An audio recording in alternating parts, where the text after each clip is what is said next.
Welcome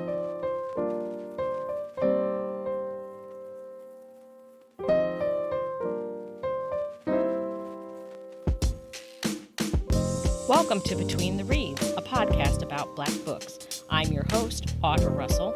Welcome to Season 3. There are so many great new things happening this year with the podcast, and I can't do it without your support. So please consider heading over to patreon.com/betweenthereads to join. Are you ready, Boos and Bros? Then sit back, relax, and let's get to it. Leslye Penelope is the award-winning author of the Earthsinger Chronicles. The first book in the series, Song of Blood and Stone, was chosen as one of Time magazine's 100 best fantasy books of all time. Equally left and right-brained, she studied filmmaking and computer science at Howard University and sometimes dreams in HTML. She hosts the My Imaginary Friends podcast and lives in Maryland with her husband and furry dependents. Leslye, welcome to Between the Reads. Thank you so much. And I'm giving you that side eye because, you know, I went to the real HU. Oh, I figured that was a Hampton side eye. I can spot a Hampton side eye a mile away. Right?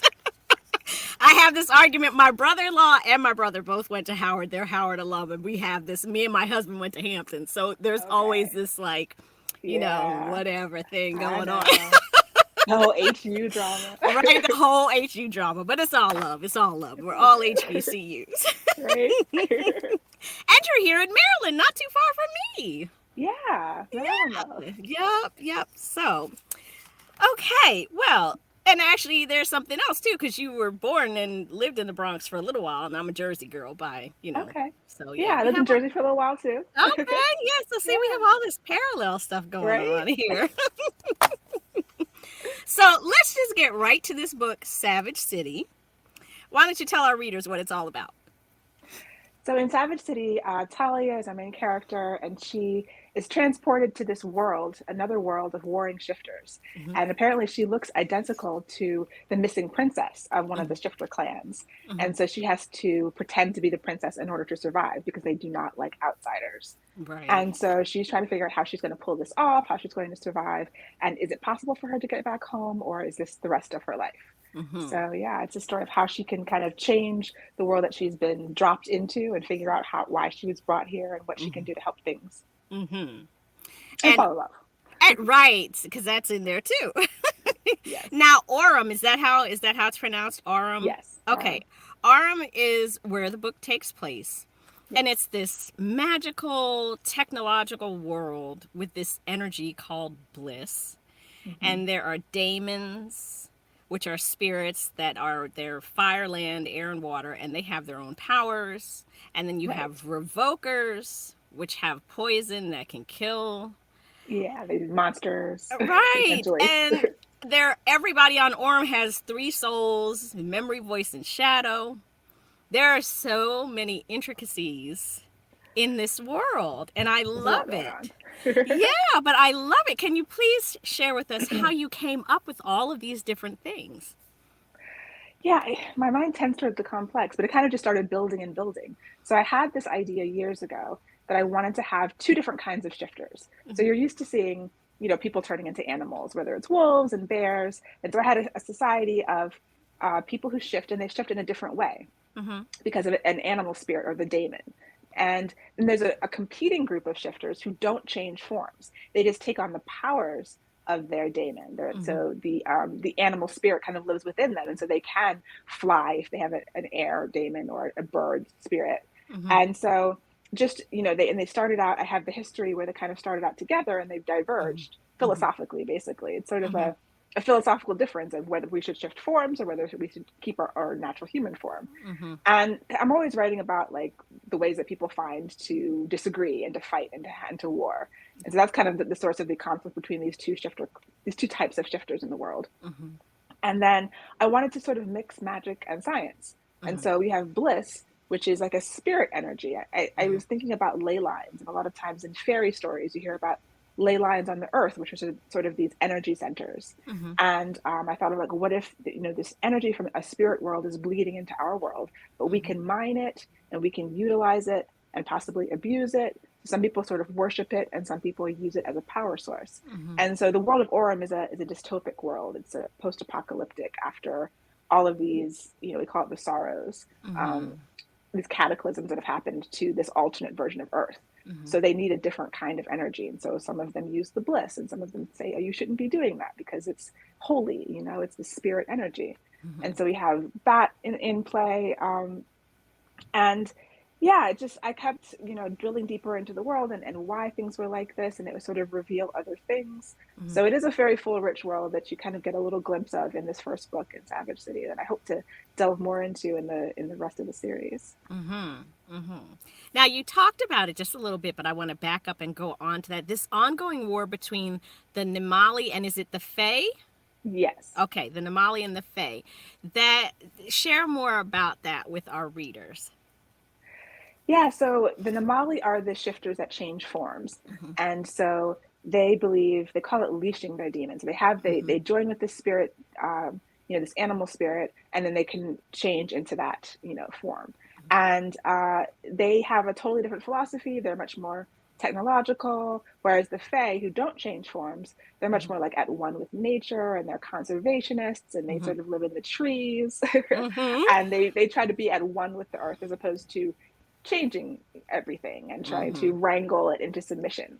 And so that's part of that philosophical difference. Mm-hmm. And but I mean, I'm trying to show sort of the differences. And so that when Talia comes to this world, she is mistaken for the Namali princess Mm-hmm. who has been missing. And Mm-hmm. so she's kind of thrust into this world. It's kind of very brutal. They take their prisoners of war and they use them almost as slaves and just subjugate them.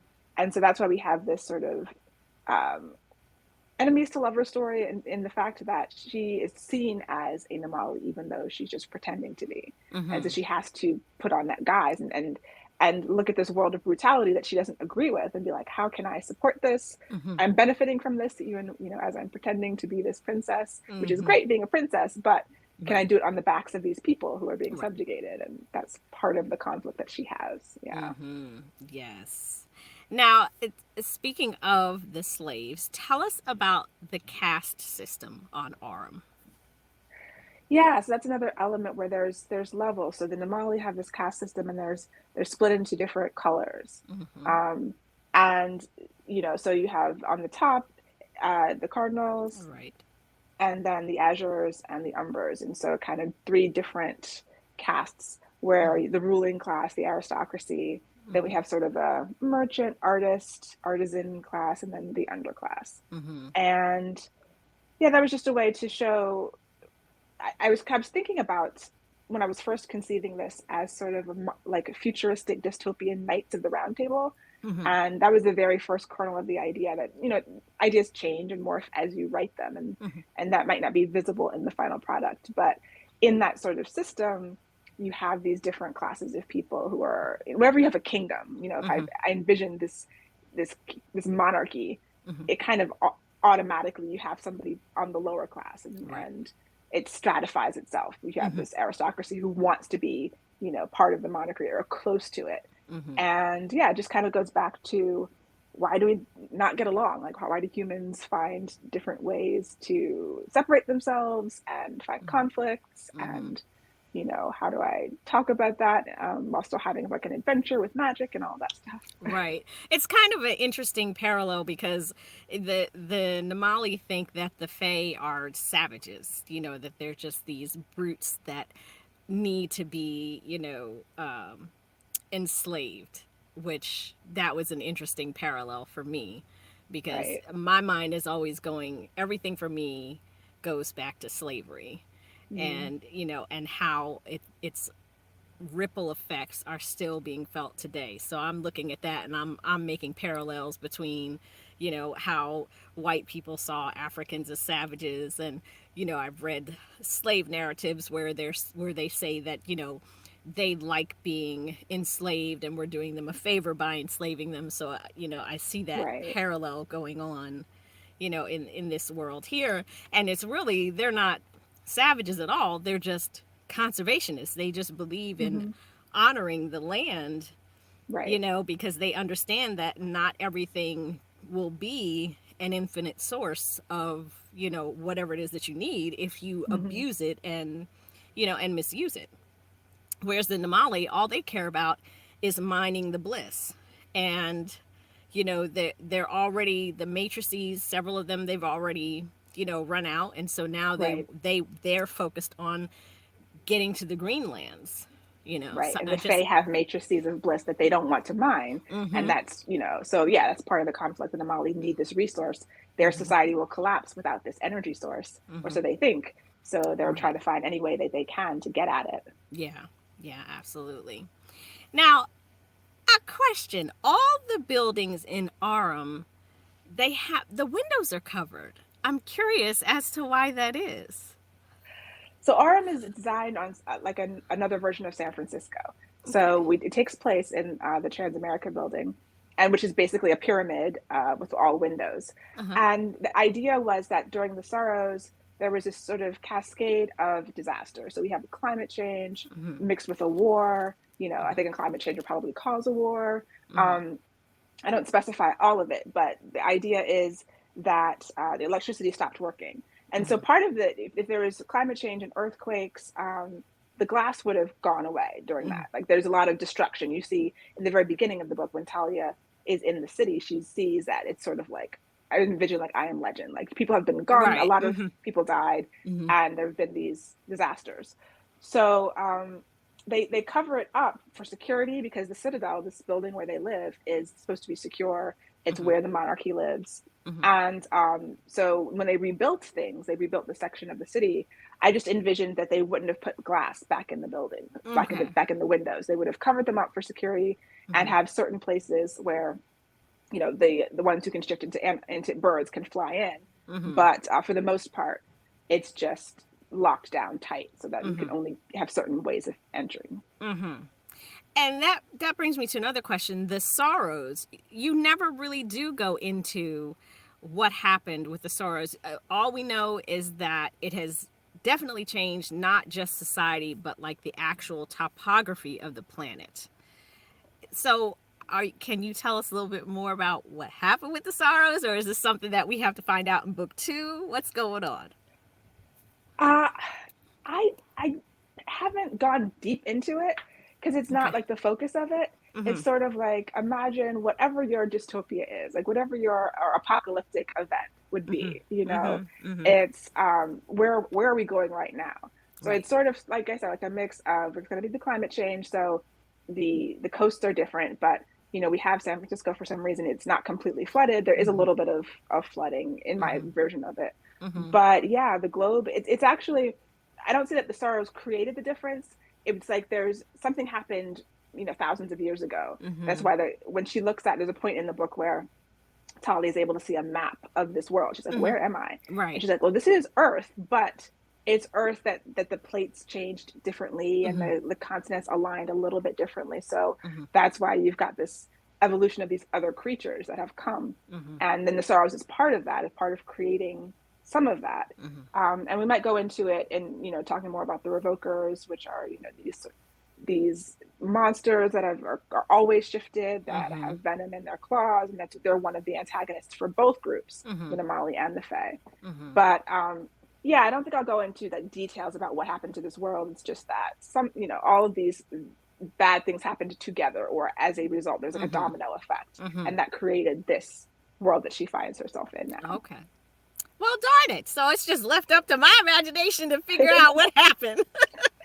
And I mean, I haven't written the last two books yet, so that could change. Anything, like Right. I have the ideas, but we'll see. Right. Because when I was reading, I was like, the sorrow, and every time I thought she was going to find out, I was like, oh, we're going to find out what sorrows are. Like, nope, it's just whatever it was catastrophic and it changed Yeah. everything.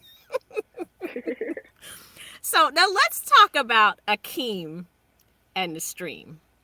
Now, first of Okay. all, okay, Akeem is an elephant. Yes. And he's in charge of the stream, which is where they keep all of their information. Mm-hmm. Which, okay, first Akeem, I was like, when you think of the library, think of Akeem. I'm thinking of like Coming to America. That's my brain just went off on this tangent. But let's talk about him and the stream, because that was a very interesting concept. It kind of made me think about like the cloud, but kind of. So, like we said, bliss is this form of energy, but it's also where they store their data. Mm-hmm. And they don't use paper, Mm-hmm. the Namali don't. Mm-hmm. So they've created this way. They've engineered bliss to do a lot of different kinds of things. Mm-hmm. And so they have a library. And Akeem is the librarian, and he's an elephant shifter, but he stays in his elephant form all the time, unlike most of them who stay in their human form. Mm-hmm. And I was trying to figure out a way to have sort of like a liquid computer. Mm-hmm. Like, what are different ways of storing data? Mm-hmm. And the idea of storing it in the stream, it's just a stream of bliss. Mm-hmm. And it basically forms like little waterfalls. It's sort of in the library building, there's a pool of bliss beneath it. Mm-hmm. And you get sort of shoots up in like a fountain. Mm-hmm. And then you can interact with it. Mm-hmm. So you can ask questions, and the bliss will answer and give you the data that that you need. So there's no books, there's no paper, there's no computers. There's just the bliss with the data in it. Mm-hmm. And I don't even know where I'd seen pictures of different kind of water fountains and really cool, different, interesting looking fountains. And I was like, if we had data in liquid form, Mm-hmm. then, what's the interface? How do you interact with it? Mm-hmm. Mm-hmm. I think it's kind of symbolic, and I may be pulling this out of nowhere, but I think it's kind of symbolic that Akeem is an elephant because, they say elephants never forget. And then, exactly. yeah. Yeah, that's why he's a librarian. And I thought that was kind of a cool touch. He's like a very small elephant, but Mm-hmm. yeah, that's one of my favorite characters, is because he's interesting. You don't learn much about him in this book, but I think he has a good presence. Yeah, but it was just funny because, Talia, she goes in and she's like, okay, why are you an elephant exactly? Right. Is that rude? Is it rude? Should I ask? And he's like, no, ask away, and everybody's like walking on tiptoes around her because they think she's the princess. And she's like, okay, well then I need to know. Why are you an elephant?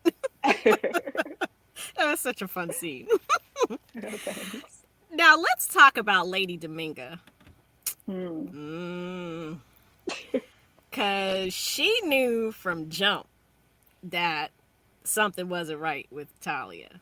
Like, the way she kept staring at her, she just unnerved Talia, from the beginning. So let's talk about her, because especially at the end, which I'm not going to give any spoilers, but okay. Lady Dominga was like, oh, I got something for you. All right. She knew what was up. Mm-hmm. Yeah, so Lady Dominga, Princess Selena is the princess that Talia is impersonating. Mm-hmm. And Dominga is Selena's best friend. Mm-hmm. So, we know that Selena confided in her. We don't know what happened to Selena for most of she's just been missing, and they are trying to find her. They think they have found her. Mm-hmm. And so Talia's having a hard time pretending to be this princess. And she's got, the best friend, like, just giving her the evil eye. Now, the saving grace is the point of the story is that Talia has amnesia. So she can pretend to be Selena, who has no memories. And that allows her, some leeway about why she doesn't know anything. But even with that, her personality has changed. And people are recognizing that this is, people don't change that much even without their memory. So yeah, Dominga immediately suspects something. She's not sure what's going on. And she becomes one of the antagonists, to Talia's ability to pull off this impersonation and, what she needs to do to survive, because her father, the king, while he loves her, he's brutal, and he doesn't believe in outsiders. So I love Dominga. I love writing that character. I think that, she's kind of the classic mean girl, and that's how Talia sees her. But she's also loyal to her friends. And so from her perspective, she's like, what happened to my best friend, and who is this person in her place? And what can I find out about that? Yeah. Now, there are a couple of things. One, I'm assuming we're going to see more of Lady Dominga in book 2. Yes. Okay. And the other thing is, are we going to find out why Talia has been brought to this world? Because I never was really quite sure how that happened. I know I'm not going to say what it is, but I know there's the connection between her and Ryan. But how did she go from her situation into this world? Are we going to find out more about that? Like the whole reason behind it? The reason, well, in this book, no spoilers, but they do get, some answers as to like who brought her and why they brought her. Right. And I think that as we go on, I've planned a trilogy, and we'll see if there'll be more books. I think there's more stories. yeah, as I'm writing the rest of it, it's like how much, the rest of it kind of takes place in this world. So we're not going back to what would be our world, the world where Talia came from. Mm-hmm. Um, but all of the interactions between the spirits and who are the daemons and Mm-hmm. the different shifters and the Mm-hmm. revokers, I go into that. That's what it's planned for the next two books. Okay. That Yeah. much I can tell you. Okay. Okay. Because it is one question that she asked was, you know, what Earth, where are we? And they said Earth, and then she figured out that there were many Earths in this Yes, multiverse. right, So exactly. I was like, hmm.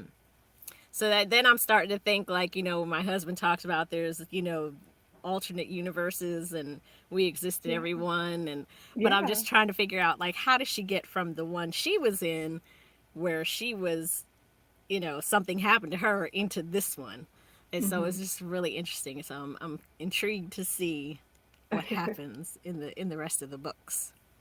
So are there any Easter eggs in Savage City? So, if my other series is Earthsinger Chronicles, Mm-hmm. and I imagine Earthsinger Chronicles, and then I have another paranormal romance series, which is Eternal Flame series, which is Angel Born and Angel Fall. Mm-hmm. And so these three series are all part of this multiverse. Okay. That is, so there are, if you've read all the other books, I think there are Easter eggs. Like people who have read them all will be like, hey, what about this month? Yes, there Mm-hmm. are small Easter eggs because this was originally planned as a spin-off of Angelborn. Mm-hmm. And while it's not anymore, the idea of multiple worlds appears in all of these different series. Mm-hmm. And you can kind of see things about one world that are slightly different in this other world. Mm-hmm. And so those are the kinds of Easter eggs that I have in it. There aren't any specific characters, Okay. but um, the kind of the way the world is set up, and it is like, I do see little things about that. Okay. Now, Beastly Kingdom is the second book in the Bliss Yeah. Wars series. Can you hint a little bit about what's going to happen? Just a little bit. So the hero of Beastly Kingdom is Prince Shad, Mm-hmm. who is Selena's stepbrother. He is dragon shifter and prince of the Namali, Mm-hmm. and there's an arranged marriage, so that is part of the plot Okay. of that. So I don't want to give too many spoilers, but he is always a person who is trying to make the Namali better, trying to improve things for his people. Mm-hmm. He gets a lot of opposition, and so he's trying to figure out how to do that. And also, he wants peace. Mm-hmm. He is not a warmonger. Mm-hmm. So yeah, book two is kind of about that. Like, can these people have peace? Will this Mm-hmm. arranged marriage bring peace? Mm-hmm. And we're still, where is Selena, and how does she fit into all of that? Right. Yeah, because I'm really interested to see what happens because, one of the conversations that kind of happened at the end was like, well, they're going to come for us because they're going to challenge him because they see him as weak after what happened. Mm-hmm. And, Right. so I'm just interested to see. I don't want to wait till 2023. I know. I'm working on it. Oh, well, you have so much going on though. My gosh. So you said there's going to be 3 books in the series. Okay. Yes, there's definitely a trilogy. Okay. And yeah, like I said, I've had very loose ideas for future books, but we'll have to pick three at a time. Now you said in the acknowledgments that this book had a twisty birthing process. Please Very share that much. with us. So, my first series, Earthsinger Chronicles, I Mm-hmm. started that. It was originally self-published, and I Mm-hmm. started publishing in 2015. Mm-hmm. And then I had two books out in that series. In early 2016, I was contacted by an editor at St. Martin's Press, Mm-hmm. and she had read those books. And initially, she asked me to pitch her something new. And so at that point, I had written two books in the Earthsinger series. I had written the two Angel books. And like I said, Savage City, I had this idea of spinning off a character from what was going to be the third Angel book. This character actually appears in the second, in Angel Fall. Okay. And so when I was asked to pitch a new idea, I was like, oh, well, I've got this baby idea. Let me just spend a few weeks working on it. Mm-hmm. And when you pitch, I basically write a synopsis of a book and the first 3 chapters. Mm-hmm. So I did that within 2 or 3 months and sent that along.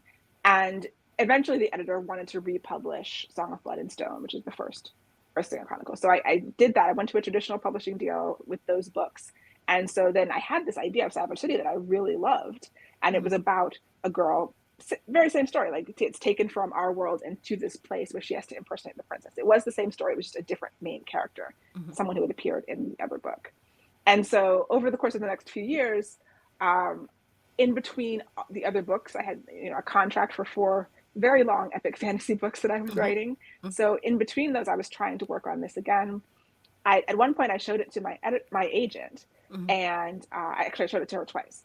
The first time she was like, "Oh, well, is it possible for this to be YA?" And I was like, "Can I make it YA?" So I tried it as YA, and then she was like, "Can it be middle grade?" And I'm like, "I don't know. I mean, the basic story could be any age, really." So I tried it as middle grade.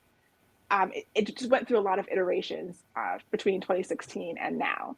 And then after I tried those things, I was like, those are not working. I need to go back to an adult person. It was supposed to be sort of college aged, a new adult story back when people new adult was a bigger thing. But I liked that age. I liked that sort of, that identity kind of question when you're in your early-ish 20s. It went through various iterations of her backstory in terms of we spent more time in our world with her family.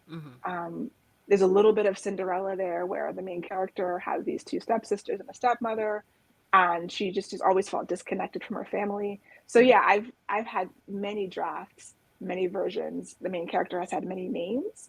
And so finally, once I finished the 4th book of this 4-book epic fantasy series, and I was like, I really just want to do something for me, something that I love. And the story had been in my heart for years. And so I was like, what about it do I love? Let me just keep the parts that I really love, and all those other trials and drafts, I'll just throw them away. So I didn't even read any of the other drafts. I just started from scratch with the story that was in my head and wrote it again. And it came out this way. And I really, really loved how it came out. So it's very twisty. It was many different versions. But yeah, I think it came out the way it was supposed to. Did you actually, though, throw those out, or did you just kind of put them to the side? You didn't throw the other versions out. I don't throw anything out. Okay. Yeah, they're archived on hard drives and in the cloud everywhere. Okay, so we just scrapped it and put it to the side. Okay. Because I know some writers will actually throw things out, and other writers are like, no, I will never throw anything out. I will just... I don't throw out any words. They're all there somewhere. So you mentioned it a little bit. You started off as self-published, but you're also traditionally published, so that's what we call a hybrid author. What are the best things about both traditional and indie publishing that you like? Yeah, I do really like them both. They're both hard. So the best thing about indie publishing, especially for me as like a control freak, is just the control, having your hands in everything.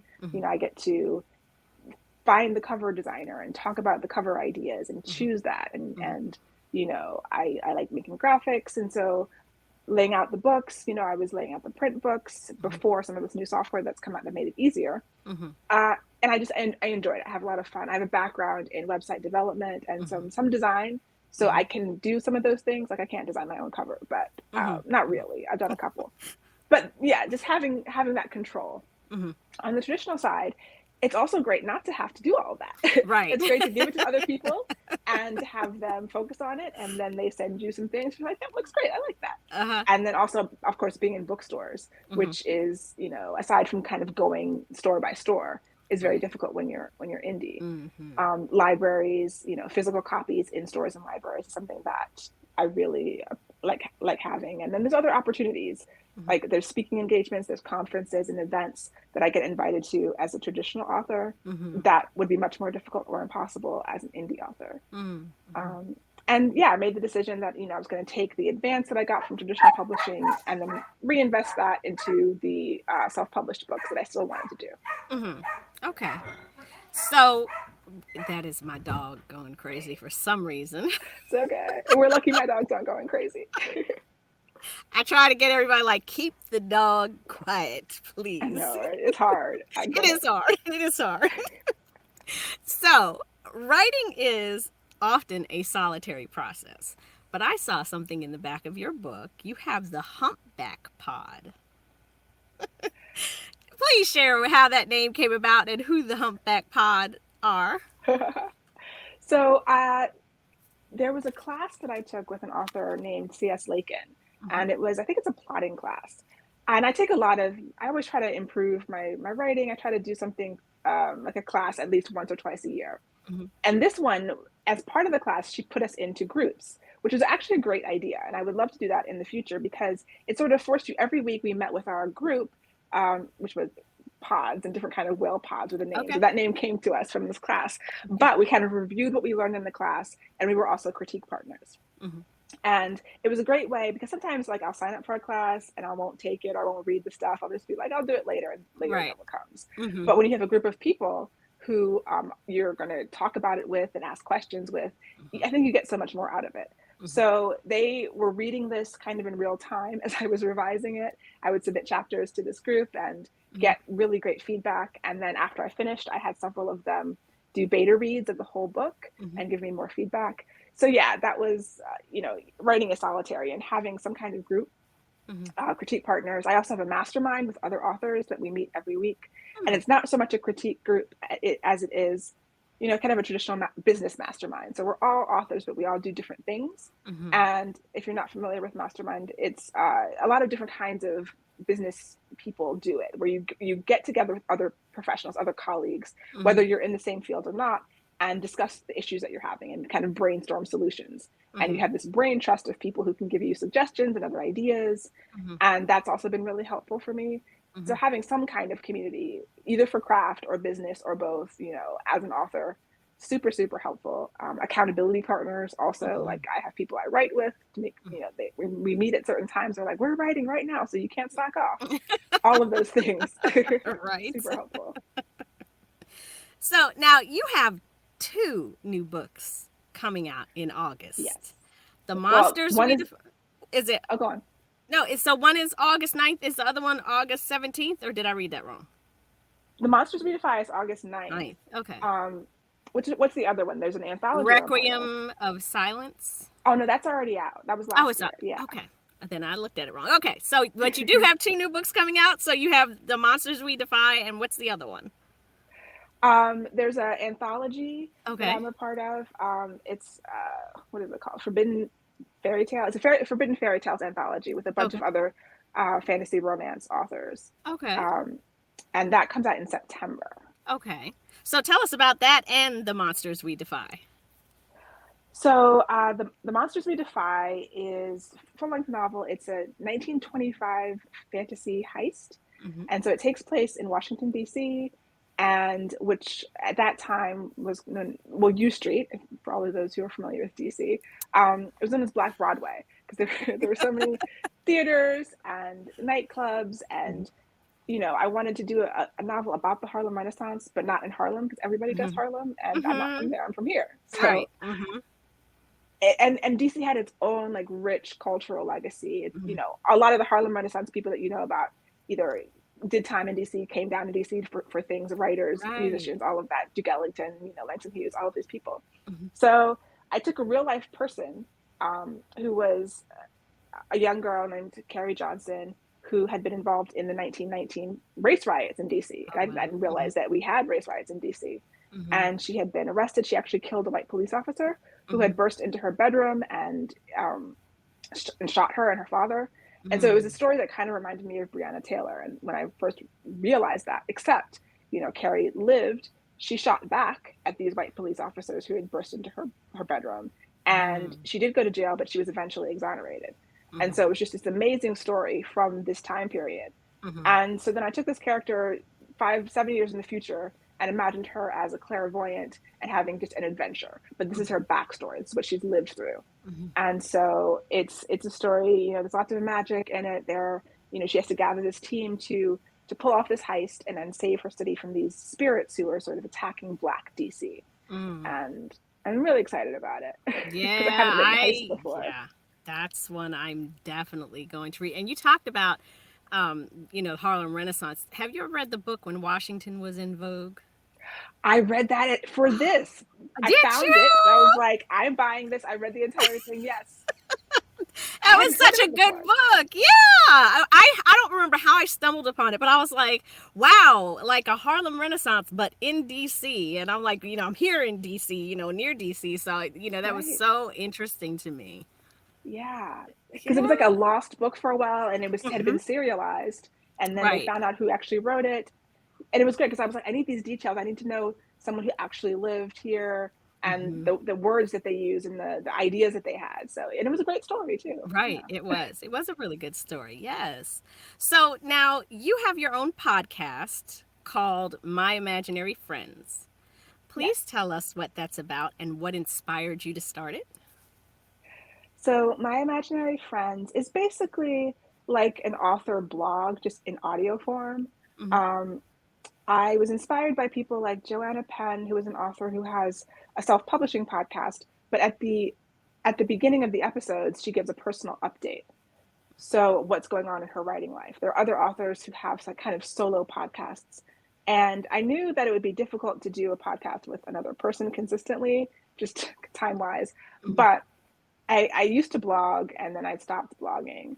And I still wanted a way to sort of archive what I was doing and my thoughts about being a hybrid author. And so I thought people might be interested in like a behind the scenes look of an author's life. So that's Hmm. essentially what My Imaginary Friends is. It's a weekly look behind the scenes at my life as a hybrid author, and what was going right, what was going wrong, the struggles, the wins, all of that stuff. And Hmm. it's fairly short. I try to keep it around 20-25 minutes at the most per episode, Hmm. and just yeah, kind of going through what was going on and how I'm dealing with everything. Hmm. Okay. So you just found it as a way, as an outlet to just kind of, you know, kind of discuss everything that's going on with you. Yeah, and I know like people have said it's sort of like having coffee with an author friend and sort of Hmm. just getting the info on what the life is, because I'm always interested in people's processes, Hmm. how writers write, Hmm. how they get, everyone's always interested in how they get ideas, but sort of in the nitty gritty, like, okay, what were the struggles that you had when you were Hmm. writing this book and how did you overcome it? And Hmm. so yeah, that's kind of what it is. It's just that look behind the scenes, sharing what's happening and what it's like to write these books and try to market them and just to be Hmm. an author. Hmm. Which is a challenging process, whether you're traditionally published or indie published. It's still just, there are ups and downs and, Absolutely. sideballs and everything. So you have at least 13 books that I could count. You have short stories, you have anthologies. You also do workshops for authors. Mm-hmm. You're an award-winning filmmaker. You co-founded a literary magazine. Yes. That's quite an impressive list of things. How do you find time to do all of this? Yeah, it's a mystery to me as well sometimes. I just I don't know. I do a workshop on like on time management and organization, Uh-huh. and sometimes I'm good at that and sometimes I'm not, but you just kind of there's so many things that I want to do. Like there's so many stories I want to tell. And I really do like sort of helping other authors and teaching and kind of giving back in those ways. Hmm. And I just have lots of things like that I need creative outlets for. So Hmm. over the years, I'm not doing all that at the same time. It's sort of like Right. periodic. I Hmm. don't really make films anymore, although that was, my major and my background. Um, so yeah, it's trying to give back, trying to put something into the world. That's how Hmm. I kind of think of it. Okay. Dare I ask what is next for you? So I am working on obviously Beastly Kingdom and the rest of this series, the Bliss War series. Hmm. I also am doing a follow up to The Monsters We Defy, which is another, it's not a sequel, but it's Okay. another historical fantasy story Okay. for Orbit, the publisher of that book. Okay. And this one is going to be about all Black towns. And, I've done a lot of research on that and sort of Mm. finding a home, having a home in the South, in the midst of this racial strife, Hmm. and yes, it's basically a Black town story and how they're trying to save it from destruction. Oh, wow. Yeah, see, that's like I am obsessed with all things like people always look at me kind of funny because I say I'm obsessed with slavery and I'm like I'm not obsessed with the brutality of it. I'm obsessed with how we managed to, make it through that for you and I to Yeah, be to here persevere. today. Right. Exactly. Just sheer will, to Right. survive all of that. And then the other thing is these Black towns. Like, that's my other obsession, just seeing, Oh, all of these towns and all the things that we were able to do. And, I yeah. recently learned about Black Gotham because I got hooked on this show called The Gilded Age. Oh, yeah. And in The Gilded Age, there is a storyline about a Black family that's, they're well to do.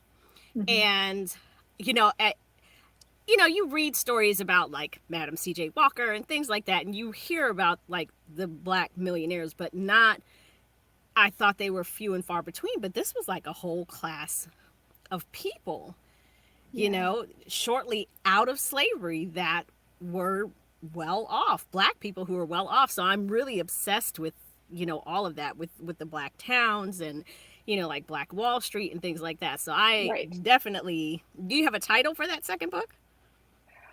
I have a title. I can't announce it. I'm not sure if it's going to be the real title or not. Okay. Okay. Because yeah. So I'm calling on the podcast. I just call it the Black Towns book for now. So hopefully we'll Okay. be announcing a title sometime soon. Oh, yay. But yeah, stay tuned. Yes, I'm there. I'm there for it. I'm totally there for it. So, where can readers find your books? Everything you can find me at lpenelope.com, and all my books should be widely available. The traditional published books are in bookstores, but everything is online and hopefully in libraries, and you can always request it from your library. Hmm. And yeah, lpenelope.com is my hub. Okay. And where can we find you on social media? I'm on Twitter and Instagram at Leslye Penelope, which is Leslye Okay. Penelope, Penelope. And Okay. those are my two main ones. Instagram is kind of my favorite place. Okay. Yeah, mine too. I post on Twitter like on Tuesdays when I have a new episode out, but Twitter confuses me. I just need my Instagram.